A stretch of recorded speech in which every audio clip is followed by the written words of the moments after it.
নমস্কার প্রিয় বন্ধুরা, আর একবার নতুন ভিডিওতে আপনাদের সকলকে স্বাগত জানাই। তো আপনারা অবগত আছেন যে ওবিসি যে সার্টিফিকেট মামলা তো সে সুপ্রিম কোর্টে এখন বিচারাধীন রয়েছে।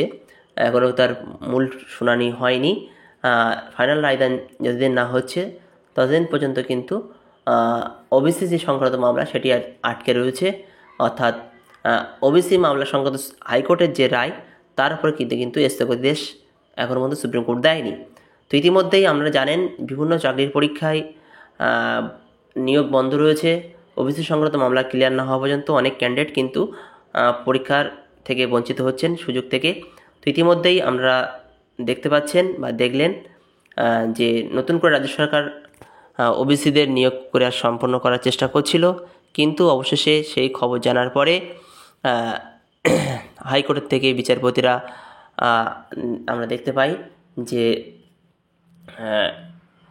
রাজ্যের যে মুখ্য সচিব তেনাকে ভার্চুয়ালের মাধ্যমে বৈঠকের মাধ্যমে তথ্য জানতে চান যে কেন রাজ্যের যে ওবিসি সংক্রান্ত মামলার হাইকোর্টের রায়দান সেটা কেন কার্যকর হয়নি, কেন হাইকোর্টের রায়কে অমান্য করে নিয়োগ পরীক্ষা চলছে।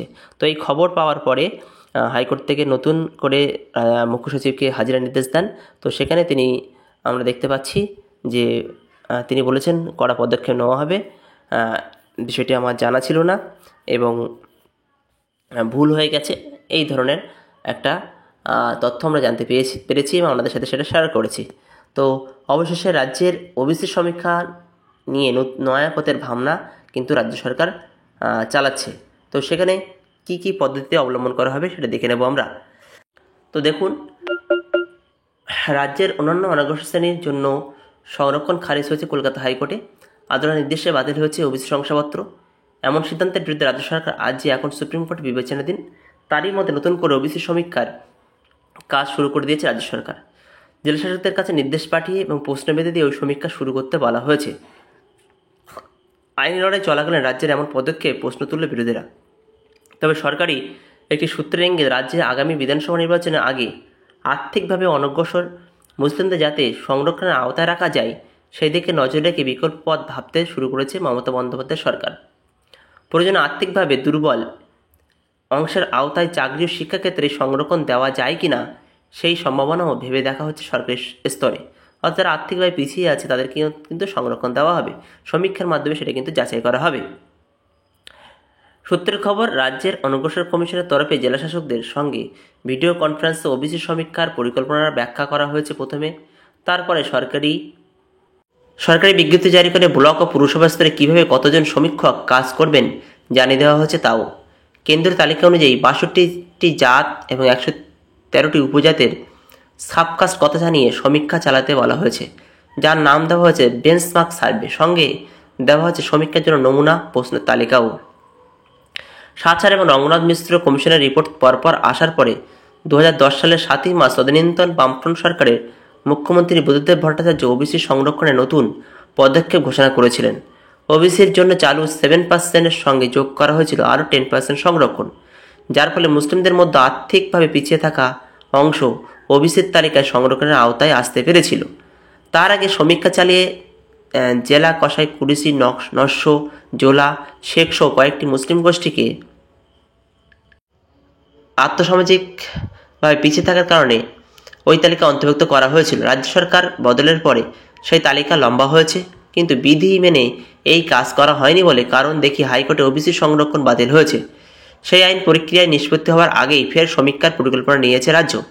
সরকারিভাবে অবশ্য এই উদ্যোগের প্রসঙ্গে মুখ খোলা হচ্ছে না। প্রশ্নের জবাবে রাজ্যের অনগ্রসর শ্রেণী উন্নয়ন মন্ত্রী বুলুচিক বরাইক বলছেন, ওবিসির বিষয়টি আদালতে রয়েছে, বিচারাধীন অবস্থায় এই প্রসঙ্গে কোনো মন্তব্য করা সম্ভব নয়।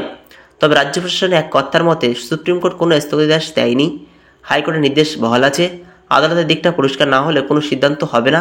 তবে ওবিসি এ এবং বি ক্যাটাগরির সংরক্ষণকে আইনি বৈধতা দিতে গেলে যুক্তিসঙ্গত সমীক্ষা প্রয়োজন।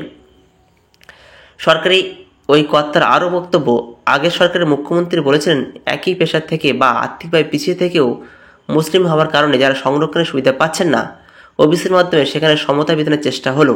এই যুক্তিকে কোনো ভুললেই বলেই মনে করা হয়, ধর্মভিত্তিতে সংরক্ষণ তো দেওয়া যায় না। প্রধান বিচারপতি দল বিজেপি অবশ্য ধর্মের প্রশ্ন তুলেছে। বিরোধী দলনেতা শুভেন্দু অধিকারী মন্তব্য, তোষণনীতির কারণে ওবিসির মাধ্যমে মুসলিমদের সংরক্ষণ দিয়েছিল সরকার, সব বাতিল হয়েছে। এই সরকার নির্লজ্জ। সরকারের নির্দেশিকার বলা হয়েছে যেখানে সমীক্ষা হচ্ছে সেই পাড়ার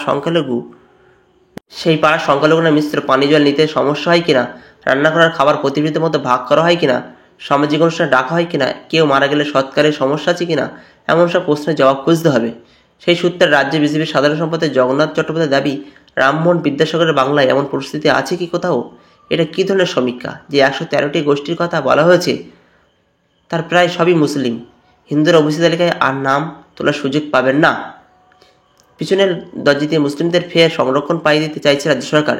সিপিএমের কেন্দ্রীয় কমিটির সদস্য সুজন চক্রবর্তীর মতে, তৃণমূলের সরকার কি অন্য কোনো রাজ্যের পরিস্থিতিকে রাজ্যের ছবি হিসেবে দেখতে চাইছে? ধর্মের বাছ বিচার সরিয়ে আর্থসামাজিকভাবে পিছিয়ে থাকা সকলকে সুযোগ দিতেই ওবিসি সংরক্ষণ চালু হয়েছিল।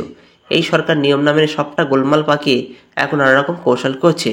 তো এই বিষয়বস্তুটা আমাদের দেখার, আমরা চাই ওবিসি সংক্রান্ত যে মামলা দ্রুত নিষ্পত্তি হোক এবং বিভিন্ন চাকরির ক্ষেত্রে সমস্ত ক্যান্ডিডেটরা যারা ওবিসি সার্টিফিকেট রয়েছে তারা সুযোগ পাচ্ছে না, চাকরি পরীক্ষায় বসার সুযোগ পাচ্ছে না এবং সরকারও পরীক্ষা নিতে পারছে না, বিজ্ঞপ্তি প্রকাশ করতে পারছে না। তো আমরা চাইছি দ্রুত এই মামলা নিষ্পত্তি হবে এবং আমরা সকলে তাকিয়ে থাকবো যে ওবিসি সার্টিফিকেট যাদের হয়ে গেছে তাদের জন্য আর বাতিল না হয়। সমস্ত কিছুভাবে যারা নতুন করে সংরক্ষণের আওতায় আসবে তাদেরকে ওবিসি সার্টিফিকেট দেওয়া হোক এবং যারা ইতিমধ্যে সার্টিফিকেট উত্তরাধিকারী হয়ে গেছে তাদেরকে বিভিন্ন চাকরি পরীক্ষার সুযোগ দেওয়া হোক। সকলে ভালো থাকবেন, সুস্থ থাকবেন। এই ধরনের নিত্য আপডেট পেতে অবশ্যই চ্যানেলটির সঙ্গে থাকবেন।